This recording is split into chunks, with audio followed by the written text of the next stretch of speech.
দেখুন, যে কোনো পার্টির যে কোনো প্রোগ্রাম করার অধিকার আছে, এটা আমি জানি। আর নির্বাচনের সব পার্টি প্রোগ্রাম করবে, সেটা যদি বিজেপি কেন, আমরাও করব। আমাদের তো গতকাল জয়নিং ছিল সালারে, সেখানে একই জিনিস করেছে পুলিশ। আমাদের সমর্থকদের বা যারা জয়েন করবে তাদের আসতে দেয়নি।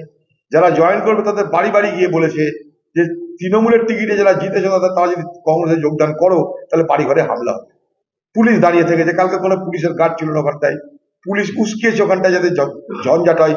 টিএমসির লোকেরা হিম্মতে কুলানি, তাই ঝঞ্ঝাট করেনি।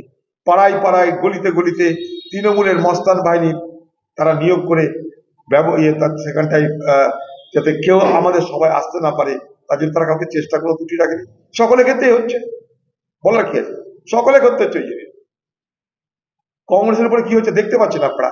কংগ্রেসের লোকদের কুচবিহারে মাদক কাজে জড়িত করছে বহরমপুরের কংগ্রেসের নেতাদেরকে। তারা যে নেতা না, ইলেকটেড মেম্বার, তারা শিডিউল কাস্টের চেয়ারম্যান, একই জিনিস করছে।